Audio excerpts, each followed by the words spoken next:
The timing of market cycles has been met. History indicates the low is either in place or very close to it.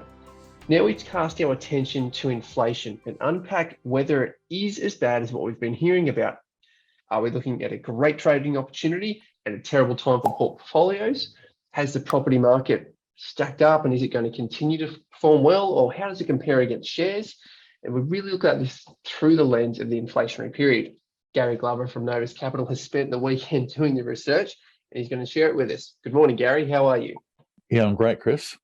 Yeah, some big questions there in there early, the market. So, yeah, I guess the two things I always sort of ask myself is,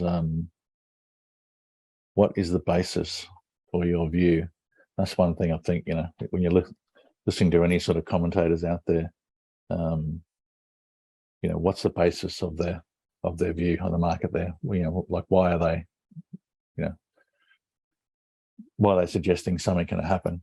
Is it a feeling, or have you actually sort of researched and have you sort of tested your view? I guess is because if it's based on feelings, and predominantly I would say 80% of people who are out there who have views on the market, most of it is feeling based. And the one thing we know about feelings and markets is that we generally should be doing the opposite to the way we feel in a market. So as we know, when things are there, things feel the best and feels fantastic, that's usually when we should be doing a selling.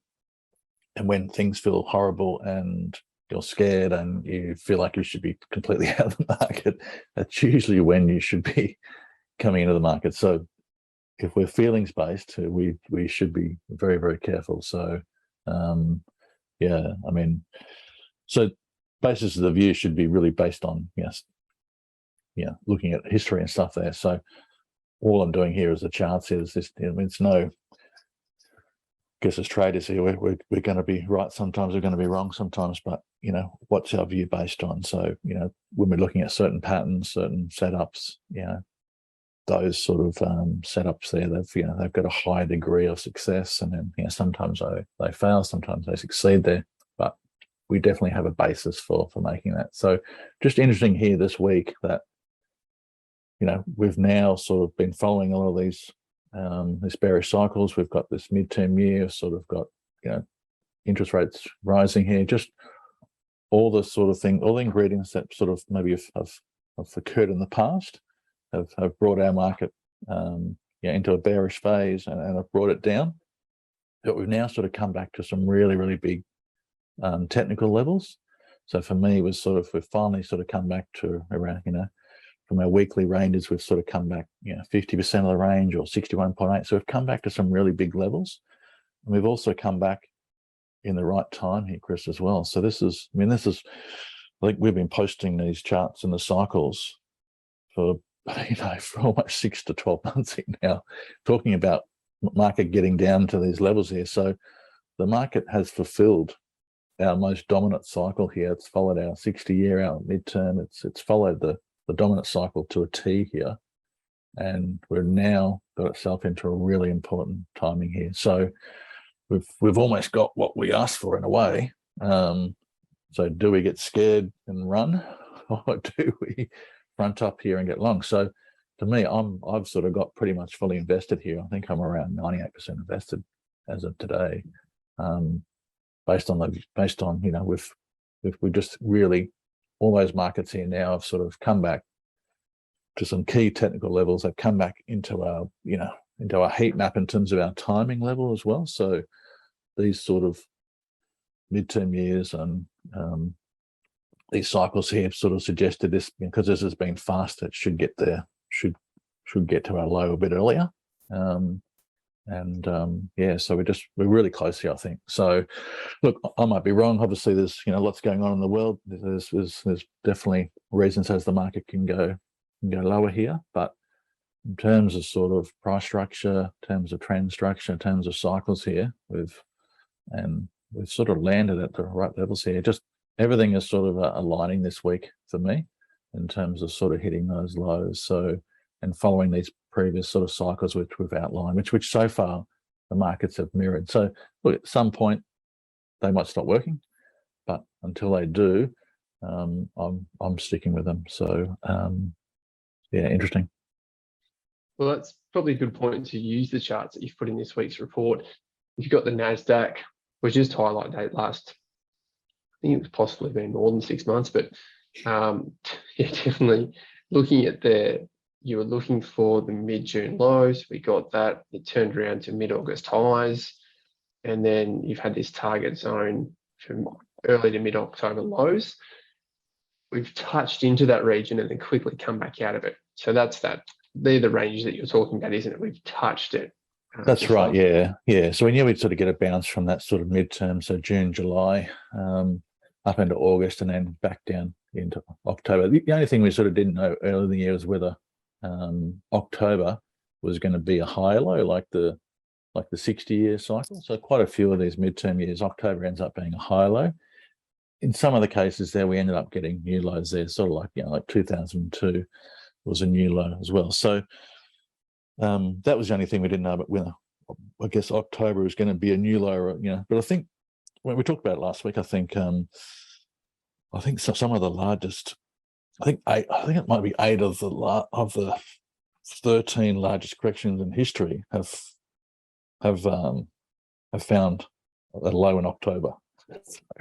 And so many October lows. It's a real, it's a month that just drags, it's like the midterm year as well. Like this, we talk about it all year.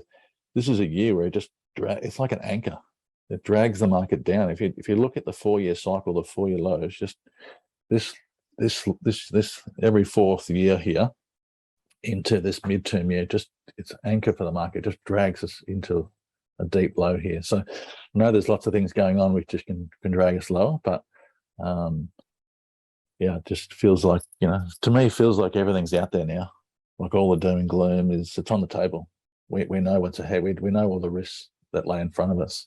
So there's not, oftentimes markets get more scared about the uncertainty, not knowing what it all means, but I think we know what it all means now. This inflation persists high here. We know rates are going to go higher. If it eases off, then we know central banks will probably go a bit lighter. But we know we could be in for a period of high inflation. I think we know that now. So that we know that the risks are real. Don't get me wrong. But I'll show you sort of, I've addressed those risks later in my report here. But let's go through each indice first before we get there. Yeah, well, that's you've mentioned the NASDAQ. We've talked about the timing. We'll just highlight here, you've got the 61.8% retracement. Now, is this because you've gone from the low that we had in COVID lows to the rally that we had late last year, and then you've retraced 61.8% of the zone to get to that level? Is that what that means? That's right, yeah. So that's just above the previous swing high there as well in 2020. So that sort of makes it even more important. And then I look for a bit of a squaring of the ranges as well. So I've actually squared out the range. So one observation that I've made, and I probably didn't learn this myself, I've learned this from other people and then built on it myself, is that oftentimes the last leg down in a bear market can be 50% of the entire move. So see how that August high, so that, really this, when you think about it, this market has been going down for almost a year. Yet the last 2 months here make up 50% of that whole leg. See that? That's a large part of the portion there. But if you look at that retracement, this is often the case. It's often how bull markets end as well. Sometimes the last leg up can be 50% of the whole move. Can be built, and then the last leg's up, it accelerates. But this happens more on the downside, is that the last leg of the bull phase, the bearish phase, can be 50% of the whole move. So you sort of, you make these low highs, 3,000 points, right? And it topped out about 16,000. Yeah, exactly. That's a big drop there, and just in a short period of time. But it's often sort of, you'll see that sort of squaring occur on the last leg down. So it's just sort of something to watch. It actually happens on the XJO and the All Ords quite a lot. It's actually the Aussie market loves at 50% levels. Retracements, expansions, pullbacks. It's but happens in other markets as well. Just to me, I just keep an eye on it. If I see that squaring out at an important level, so we've got 3 markers there. We've got squaring of the range. We've got 61.8 Fib Retracement on the weekly. We're just sitting just above the previous high, which is we know is a big important marker as well. So technically, we've bang on the money in terms of the timing. We've been the fastest cycle, like the normal cycles are, into this sort of early October. I've got another date here, maybe another week away, but that's the high low cycle. That's not the new low cycle. So all I know is that past that, haven't we, for some of the indices? This has followed this has followed the similarities of all other cycles in the past, all other sort of setups that are similar, all other technical patterns. So, to me, this is as good a signal as I can get from a technical point of view, because it's squared out, done everything, done the ideal setup here technically. So, that doesn't mean I can be wrong. I mean, sometimes you can spend months and see everything right, and then it fails, and then you can spend a few days and see something, and then it succeeds. So, but in terms of the technical picture here, this is as good as it gets. This is textbook sort of, stuff here. So, but we'll see. I could be wrong. We could be at a new low next week, and it could be wrong. But technically, this looks looks ideal. Basically, I've got price and time squaring out here perfectly. That's exactly what you want to be looking for, especially if we are seeing a market low. So what does that, the S&P, you've got the 50%, that's the same retracement that you're talking about, isn't it? The COVID lows, November highs, come back halfway through the range, and that's smack bang, well, right next to, not on, but right next to the pre-COVID high, isn't it? That's right. So we wanted to sort of shoot down to 3,500. That was always been a bit of a level for me in terms of, that would have been the, ideal sort of level. Again, we've had a pretty decent fast move down. Big correction the last leg down. Just sitting previous high there. Everything just looks sort of perfect here. That's a big drop too. I mean, 27.5%. That's pretty decent. I mean, even in like in the 40s, which had that 5.1 and 11% inflation, there, the market only dropped 29%. So this is pretty big. This is pretty decent sort of size pullback here. So I think I think again we've just hit price and time here right on the we've hit the 50% correction right on the most important timing week for the year for me in terms of our timing cycles. We've gone to a new low and faster time, which is classic sort of behavior for these midterm years. So again, we've just got the ideal sort of setup here. So could be wrong. Always got to bank on being wrong, but this is sort of, I'm just seeing a lot of stuff here. Everything's sort of just hitting some key levels right at the key timing here. So it's so this looks as good as it can get for me personally. It's just I'm excited about getting long here. So there is a difference between how you get long though, isn't there? Because you've mentioned a few times the Aussie, while it's following in the same sense that we're in a bearish cycle, the levels that you're expecting from it, so the gains and the returns, the speed and the extent of the rallies is different. So how does the Aussie look now that we've squared out time and price and US indices? They've hit the milestones that you want to see. Obviously, it's a US presidential cycle that we've been talking about. How does that look for the Aussie now?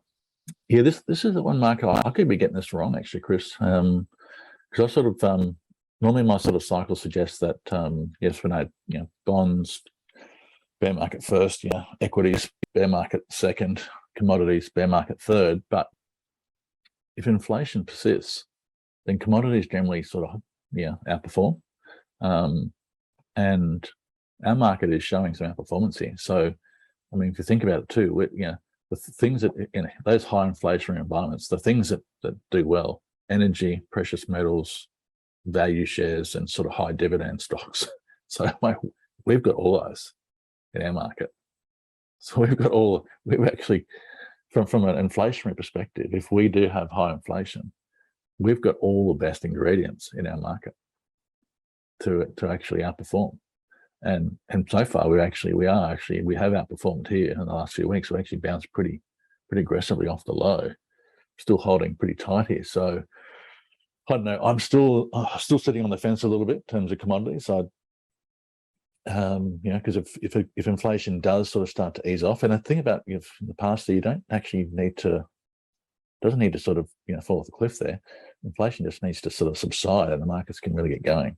But yeah, this is the one thing here where I'm not 100% sure, but all I know is that value shares, the high yielding sort of stuff there, that they do well in high inflation environments. The commodities do, but if we're not in a if inflation does ease off here, then the risk is that you could get caught on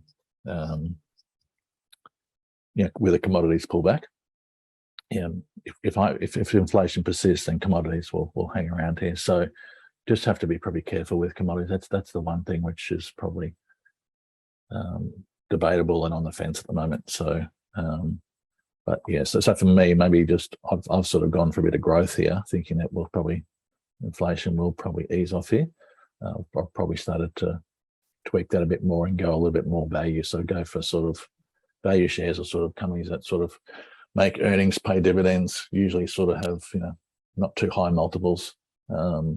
So those are markets that generally outperform in high inflation periods. Yeah. So that's a good point to note as to sort of where to allocate the cash within the indices. But before we move from the Aussie, you've got another sort of possibly a higher low or a lower low, another red area here that you didn't have on the US indices. What's the difference? Yeah, that was sort of my view based on sort of if we see inflation ease, then I think your commodities will come back a lot deeper. And then typically, and most of those other cycles there, so I think 92 and 02, I think even maybe 82 as well, that those sort of other sort of cycles there, you saw commodities ease off late in the cycle, and our market found lows. So when so when the US market was sort of rallying off the October lows, we were sort of we often found sometimes we found a low like I think it was March. I think it was November, so about 45 days later, I think in some cases, and then in one of the years we found a low about 3 or 4 months later as well. So it might have bounced and then come back and retest and went deeper on the retest, and then our bounce was a bit duller. But we definitely sort of underperformed compared to the US on that cycle. But if inflation persists here, then maybe we can outperform. So that's the only question mark I can see at the moment, is that's I think the jury's out as to whether we're going to have inflation hanging around for a long period of time, or whether we're going to start to see it ease. Because you're seeing some of the markets cool off here, but we still it takes a while. Obviously, there's some laggards in there, and it takes a while to sort of see whether inflation will ease or not. So the jury's still out on that. So yeah. We might just use Dow Jones. You got the 6-year chart here to talk about those cycles.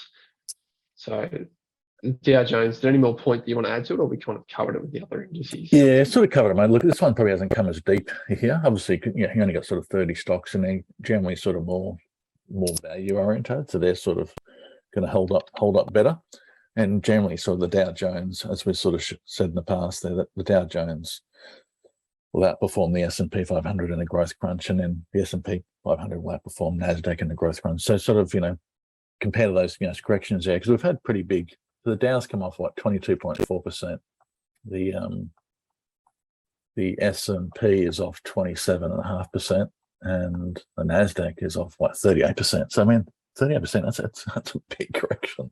So I mean, we've had a couple of big ones before 50%, but 38%, that's up there.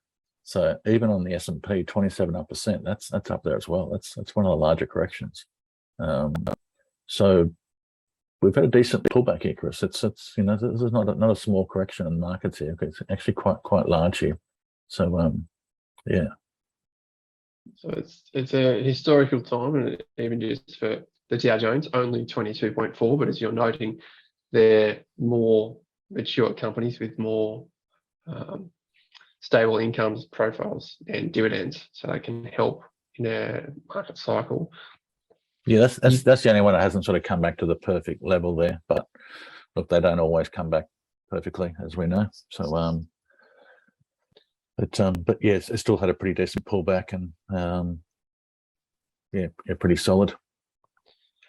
Well, it's probably a good point to move to where you did a lot of the work over the weekend, looking at the inflation, which you talked about a little bit last week.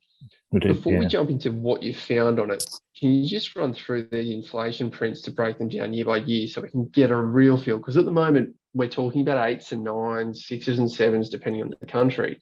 Yeah. But what were the annual prints that you looked at? Yeah, so I just noticed in the past there that the two periods are the 40s and the 70s as when that we've had a high inflation for extended periods. So I went through those periods, had a look at equity prices. Actually, I had a look at property prices as well, and had to really dig deep on some property sort of stuff. There's plenty of sort of share stuff available, but the property side, I sort of had to read all sorts of articles there to sort of get a better insight into there. But from the equities point of view, the 40s, so from 41 there, we had sort of 3 years of sort of high inflation, and then inflation sort of subsided, and then it kind of had a relapse, and then we had another 3 years of pretty high inflation, and then it cooled off, and then the market took off there. So you can kind of see, obviously, kind of obvious there that high inflation periods, market doesn't perform as well. But then when it's low inflation, obviously the markets were really strong. So those sort of year on year, I sort of broke down the year on year results there. So when even in 41, we're off 15%, I think 42 we're up 7 there, 43 we're sort of up again. So just year on year there, we saw the numbers there. So it's nothing, I mean, apart from the first year. So I think in case of the if we looked at the 40s, the I think from 131 down to 93, that was about a 29% correction. So that was from the top to bottom. That's how sort of deep it was. So 29%. So that's pretty decent. That's pretty equivalent to where we're 27% on the S&P. So something similar to what we had then. But the thing that strikes me, Chris, is look at that 42, that rally there from out of 42. That's a 57% rally in a really short period of time. So that's a sort of, and I thought, wow, okay, so you sort of get your weakness initially, get some big bounces there, you definitely get some volatility through there. So then we sort of we cooled off again. I think think that after rallying 57%, it sort of probably dropped a little bit there and sort of just hovered there. There was a bit of volatility. We had a couple of good years without inflation. Then we had a bit of a drop again, another 25% correction because inflation came back, and then we're up and down sort of. I think we're down. I think might have been up 27 off the low, and then we're down 8, and then we finished up 2, and but we were just pretty volatile period, up and down there. So it was just period of volatility there. So the 40s really just sort of showed us that we had had a bit of a correction early, had a massive recovery, and in the face of big inflation. So that was just that wasn't sort of inflation disappearing. That was just inflation subsiding. And then so this is here. I mean, that's the thing I understand is that people are out here sort of talking about inflation. I feel it's going to do this. Well, mate, let's put feelings aside here, because feelings don't serve us well when we're talking about markets. What does history tell us here? So history just tells us most of the damage is done early. Then we tend to have a big recovery, and then we have more of a constructed but sort of sideways volatile period. So that's what the 40s sort of told us. So property prices were sort of pretty similar through here. Obviously, this was the end of World War II, so there was a few construction issues. Housing prices didn't sort of move too much, and then they sort of moved higher later on. But obviously, like most asset classes didn't perform that well in high inflation, but they still went higher. But you do need to be long assets. That's the thing. If you're sitting in, I saw a few blokes talking about putting money in bloody term deposits yesterday, a few analysts, and it's like, let's get 3% while inflation's at 6%. Yeah, that sounds like a great idea. Jesus, that's not going to cut it, I'm afraid. So we need to be, I mean, you've seen here with equities just now. You can still make good return equities and other asset classes there. So definitely don't want to be sitting in cash here. If we look at the 70s, that's the other period, and that's the one that everyone's the most afraid of, this period of something similar, because the 70s had it was something like 8 years of high inflation. So we had 6.2 and 73, 11, 9.1, 5.7, 6.5, 7.6, 11.3 and 79, 13.5 in 1980, 10.3 in 81, 6.1 and 82, and then finally sort of inflation eased, and then what do markets do? Markets went crazy once inflation disappeared. So again, looking at the 70s there, and this is the worst case scenario, is that we get 7 or 8 years of high inflation, which is too early to be calling that, Chris. It's sort of, we're not there yet. It's but markets had a decent drop there. Obviously, that had a pretty decent fall there, around 46% from the highs there. That obviously had run pretty high into that period, and then had a pretty decent pullback. But what came after that 46% drop was an 80% rally. 80% rally. 80% is huge. It's a career-making rally. And that is, what are we looking at there? I think it was, maybe around 15 months or something. So that is a quick recovery in markets there, and a big move back up to retest the high in the face of 9 and 6% inflation. It was less than 11%. So that's what they were coming off, wasn't it? Yeah. So I get inflation's not good here, but historically, again, the damage was done early. When we bounced, we got a massive recovery, massive bounce off the lows. And then we sort of went into this sort of sideways but volatile grind here. So even after that, after that 80% drop, I think we sort of eased off around 29%, which is around sort of where, what we've had. And then we bounced up 20 and we're down 20 and up 40, down 25. So we went through a pretty volatile period again. So history is telling us here that most of the damage is done early. We get a massive recovery once we're done. And then after the recovery, then we go into a bit of a sideways grind here. So, so maybe playing some high beta plays here off the low here is the play. And then once we've rallied up into this, once we've had this recovery, then we go back into our shell and we get a bit more conservative and value orientated once we've had that bounce, because then we're going to be in for a bit of more of a grind here. But no, again, the interesting thing here is it's not all doom and gloom. So it's not as bad as everyone out there is maybe portraying here, I guess, is what history is telling us. And I mean, that's a pretty mean period there. What's, Jesus, look at that, 11.3 and 79, 13.5, 10.3. So that's a decade, though. I know. So that is as bleak as it gets. So to me, that's our worst case scenario. So if we can handle that, then we should be right, But we just got to know what can happen there. Is obviously we've had a decent pullback. Can we go further down here? Yeah, of course we can. Of course we can. Obviously, in the past here we've seen some bigger. We've seen moves equivalent to ones we've seen, and we've seen one here which is pretty nasty period. Maybe a little different, a little nasty. I'm pretty sure there wasn't as many jobs going around in the 70s as there are right now. But yeah, look, each period's sort of different.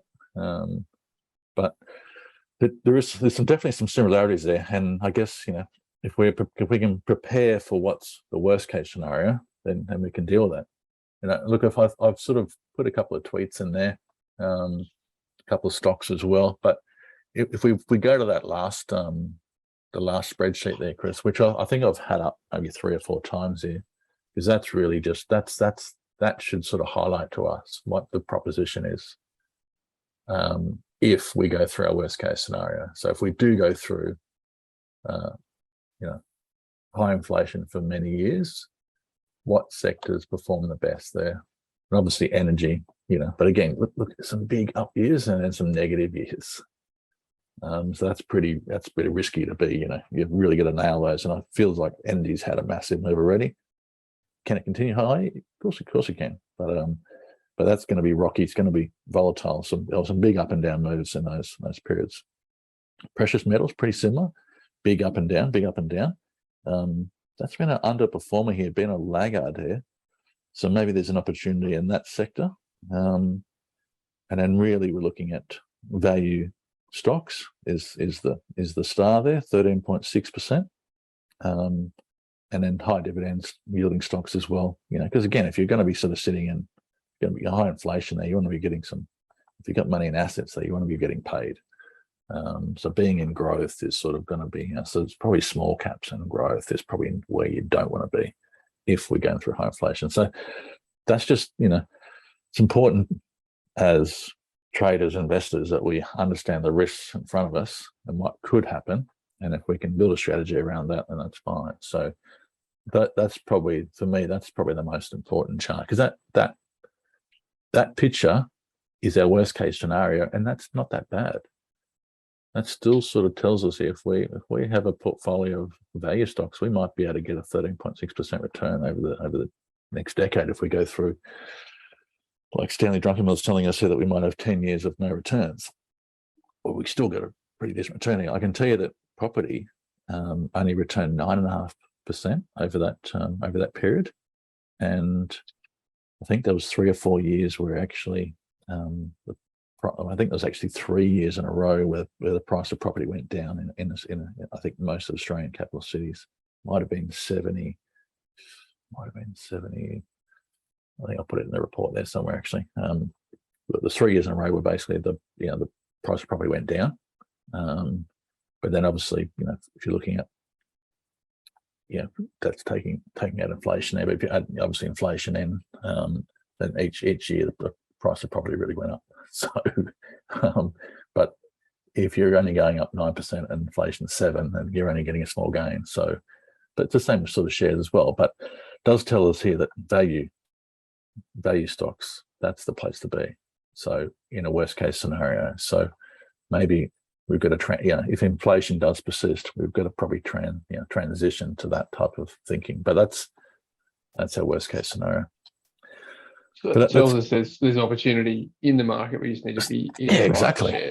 Still some great opportunities there. The thing that really excites me is that 57% rally and the 80% rally coming off the low, off the first leg down. So that's exciting. That's a big move. That's why I think that the low could be in here, Chris. Personally, and look, I might be wrong. I think that the low's in here, but if we get a move that's only half of that, it'll be pretty decent. And so the thing about midterm years is the average rally for the end of the year is about 20% for the last 2 months, and the average rally for the next 13 months from midterm years around 49% of the Dow. So again, if we only get half of that, or 2/3 of the average, it could be pretty exciting. So I don't know. I just don't think it's all doom and gloom here. I'm thinking here that maybe the worst is already in the domain, and markets can rally here. And I think the markets do sort of bounce here, Chris. There's so much cash on the sideline. I mean, I didn't put a tweet in the other day, but I think that was the highest amount of puts bought was last Friday. Something ever. It was something like, it was sort of like it was off the scale. It was sort of like just basically everyone was short, and they were short. Obviously some of these, like now you can buy sort of weekly puts as well, so you can buy a lot more sort of shorter stuff there. But it was just negativity, almost to the point where I think I mentioned on Friday's report, I felt like Robinson Crusoe. I felt like I was the only one who was bullish, and every managed dog is bearish, and it's like, well, but I'm trying to say to myself, okay, well, normally when you're near the low, everyone's scared and you are afraid to invest. But that's the right time to invest, when you're the most, so if you've been in the market long enough, again, this is make the point, if we invest based on our feelings, we'd lose money. We have to understand that when things feel their worst and they feel dire, that's usually the best time to be entering the market there. So it did sort of feel like that end of last week here. So be interesting. I think if we do rally here, Chris, I think everyone's so light on here. And if we get a follow-through day in the next 3 or 4 days in the States where we see like a big up move on big volume, so I think if the market rallies, I think more than 1% up and it goes up on stronger volume there, that'll get people excited. And then if the market jumps here, then everyone's so light on, they'll be, oh shit, what do I do? This is just a bear market rally. FOMO kicks in and then everyone's underweight and markets are going up. Shit, I need to get involved. And that's the whole classic, market psychology of sort of chasing in. So look, I might be wrong here. I feel like this is a movie I've watched before, and we'll see whether it plays out. But yeah, let's go through some of the stocks as well there, if you like. You picked up 2 gold. So you just mentioned before that the precious metals can do well. What's the feeling on this Silver Lake SLR for you? Look, the one thing I'll notice from the last rally in a lot of the gold stocks, actually, there's some big volume there. We can see there, Silver Lake on the daily chart. You can see how there's some really big volume off that low. So from that sort of $1 up to $1.30 there. So move pretty quickly, some big volume. And then we've pulled back here and the volume's been pretty light. So it's almost tight after it. Nice and tight here as well. So pulling back on light volumes, that's what I like to sort of see just normally. Bit of a inverse head and shoulder pattern here, which not something I live and die by personally. But I'm more like to sort of see it go up strongly, strong volume, pull back on lighter volume. And then I think if this can sort of hold here, it's gone slightly lower here, but still hanging in pretty tight there, then I think it can move up here. So probably want to see if we sort of see volume pop here and the stock pop a little bit, this potentially can go here. And the thing about the gold is it can go pretty well. It's gone pretty well sometimes in the past years. So a bit like energy there, it can really, potentially can have a year and knock out of the park. So I'm sort of betting small here at this stage, but definitely a sector that I'm keeping a really close eye on, just because I feel that this is one that can jump here. But as I say, I found generally gold will tend to find a low at the same time as the market does. That's why I don't often get too heavily invested in gold stock, because I can get invested in other things that I like more. So, which is probably was kind of the case at the moment. I mean, a lot of the stuff that we've talked about in recent weeks there. I mean, to me, I think we spoke about Seek the last couple of weeks. That seemed like the laydown was there to me. I mean, everyone's looking for jobs. It's, everyone's, companies need people. It's just a buoyant period for them. So no surprise that they hit it out of the park. So I just think that there's some things that are obvious out there. I think the travel stocks as well. I've been seeing AIZ heading up as well. There's some obvious trades out there in the market, which we should be long here. So the gold stuff is one that I've sort of been, hasn't been so obvious and been a bit harder, but this is definitely one that could take off. It could be one that really has a decent move here. So what about Newcrest? That's a chart that you've put in there as well. Is that same thing? You're running the same theme, but on the technicals, how does the volume and the price action stack up? Yeah, starting to see a bit of volume down there. It's just come back really deep here. It's definitely gone lower than I thought it would have done here. So, but most of the gold stocks have underperformed here. But just like what I sort of see here, seeing a bit of I guess saw some nice volume out of that low, something a little impulsive off the low. A bit of an old level there where it sort of bounced as well, sort of previous sort of low as well. So I just like the signs here. Just think, if this can kind of congest here and hold here, and then let's say something a bit impulsive there, could have a decent move here. I just think this is one that some of the other things, maybe if we're in a high inflation environment, they might just have modest moves. It's definitely a sector which could really have a big move if history is any guide. So that's the reason I'm looking at it, just because I think yeah, it potentially could have a big move, Chris. That's the interesting aspect there. And you've also got Computershare. We're going to the other end of the scale here. What's the importance of having, well, this looks like a market leader at the moment. It's making higher lows. Yeah. It's like Maya, and so there's a few stocks there which you actually you couldn't believe they actually are up here. This is sort of one that you probably can believe a bit more so. But yeah, it is one of the more amazing charts here. It's in the face of those big declines in most stocks here, this has hardly had any decline at all. It's really, the whole thing's just been tightening up here under $26. So small pullback, medium pullback, small pullback. The whole thing's still holding relatively firm here. The volumes are actually still been firm as well through the whole period. And if you drill into the sort of dailies there, which we can't sort of see here, is that we're definitely seeing volume coming in on the up days and then drying up on the down days.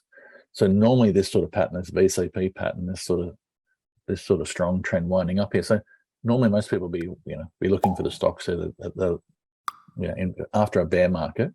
Most people are looking for the stock that's the weakest and the deepest. Yeah, want to try and buy those. But history will tell us that we should be looking for the opposite. We should be actually looking for the stocks that have held up the strongest there.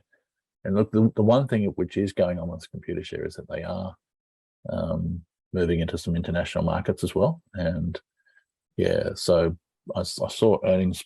I think the forecast to go earnings like 100% this year and another like 30-40% next year. So the analysts have got some pretty strong sort of growth numbers on Computershare. So yeah, this technically looks pretty strong. This is a sort of stock we should be looking at. So that doesn't feel like the buy of the century compared to everything else, but history tells us this is what we should be looking for. What stocks are holding up the best, looking the strongest, and this is definitely one of those.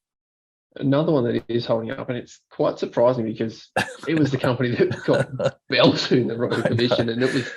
I know. Oh, we won't go into that, but I'm almost embarrassed to put this in there. But but look, it's holding up here. It's actually been it's broken out of that little sort of downward wedge there. So I think I sort of saw something on Flight Centre years ago break a big downward,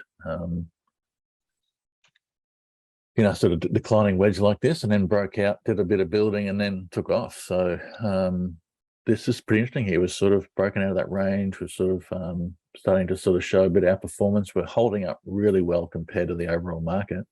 And again, there's actually been some pretty okay volume into the rallies and stuff there. Probably not so much off the July low there, but recently there. So look, this is probably, I think there's plenty of good trades out there. So it's probably not one that I'm jumping in myself, but just it is showing some strength there. It's quite amazing. So yeah, definitely some stocks there sort of showing some relative strength. So yeah, just keep an eye on these sort of strongest those stocks that are holding up here. They tend to do pretty well here. So and we've seen the banks. I mean, the banks have actually had a pretty good bounce as well, which is sort of surprise to me. But that just might be a sign of the times here in terms of looking for value here. So yeah. Well, there's some to look at, and as you notice, the banks have already rallied, so rallied from their lows at least. Computershare's right up there. So there are still diamonds in the rough. There are companies that are putting on good returns, maintaining good rallies. And if the timing, the price and the timing that you said is squared out, and we are seeing a low, this could be one of the best opportunities for trading. I won't say in a lifetime because we just come out of COVID. Yeah, that's right. It could be another good trading market, couldn't it? Yeah, it could be. Yeah, it could be. I know there's some sort of fears around there, but we sort of, I think a couple of tweets in there. I had that Charlie Glallowed sheet there, which basically sort of shows that this is it's getting up there in terms of sort of size here. So I think this is what I think the sixth largest decline here so far. I mean, we're talking Great Depression, GFC, the .com bubble. So there's some pretty dire events that have occurred here. So I don't know if it's we're in anything like that here. I think people are building this up to be maybe something big here, but we haven't. We're definitely not in the Great Depression yet. We're definitely not in the GFC. I know we've burst a bit of a bubble in a growth crunch, but not to the same extent that that 02 was there. I mean, geez, I remember a friend of mine she was like a mining. She was working at the ASX she's basically looking after sort of company reports and stuff. We call it price movement. So when if a share price moves too much, you have to sort of send out an alert. So she was looking after mining, which was she was given the sleepy sector at that stage, and then .com, and then every company was converting to mining to tech. And so I remember one week she had like 200 price alerts that week in small miners, and that was pretty much getting pretty frothy. So it's a different type of bubble here. I think in this time we actually had real companies. A lot of them weren't making money, but a lot of them were actually making revenues, which was probably different. Whereas I think in the past, some of those companies were just changing their names, and they were, had a business plan with not much else. So at least this time we had revenues there, we just didn't have earnings. But I think there's some big declines there, Chris. Well, I guess in context there, this is pretty big already. I'm so not how sure. much bigger do we need to get before we? I don't think we're at the level of these other crises. I guess is probably what I'm trying to say. Those are pretty significant events in the market, and we're number 6 here. So I mean, look, maybe this could be a significant event, but so far it's And then the other one there I thought was that actually Game of Trades had a really interesting thread on inflation. So he was talking about the 70s and 40s, and it was sort of, because obviously everyone's talking about having to get the Fed, the funds rate above the above CPI. And, because I know that, Stanley Druckenmiller is basically saying history of markets, if we don't get above the Fed rate, we don't get in front of inflation, and it persists, hangs around where, well, actually the 40s, they actually didn't raise rates above the Fed rate. Actually, they stayed very low for quite a period of time there, because they had expectations that rates would actually come back down. So this is the thing, is sort of like the 70s, once inflation got out of hand, I mean, they're probably hoping to come down, but in the 40s, there was definitely, a greater expectation there that was just temporary, obviously, after World War, that we'd basically get, and obviously eventually they left it a bit late. They actually did move rates there, but it was probably a few years later. And then that did kill inflation, but then it only killed it for a couple of years, and it did come back. But which is interesting there, that whole period there, the first few years, that was they didn't have sitting on their hands. Yeah, they didn't actually, so you don't, there's not a lot of historical precedents there. There's definitely one where they didn't actually have to really get down, but that was pretty volatile period. The inflation went up and down really quickly, so it wasn't like the sort of 70s where it persisted, stayed at high levels for a long time. It was up and down, so it was a really volatile inflationary period. So inflation actually got up to 19% at one stage, but then it actually went -3 in a pretty short period of time following. So so we just don't know what's ahead here, I guess. That's what we're trying to say there is, and it's not all, the people looking at the 70s as the one and done. I don't think it's like that either. I think, I think the expectations are that, if we lift rates a little bit higher there, we'll get some of those inflationary markers will start to subside, and then we'll probably see some lower levels. So, but again, we're just sort of saying we're plan for the worst here. I think the worst is still pretty decent. That's it's a pretty thorough report, and we might wrap it there on that, because it's some in-depth analysis and charts. So thank you very much, Gary Glover from Novus Capital. Thanks, Chris.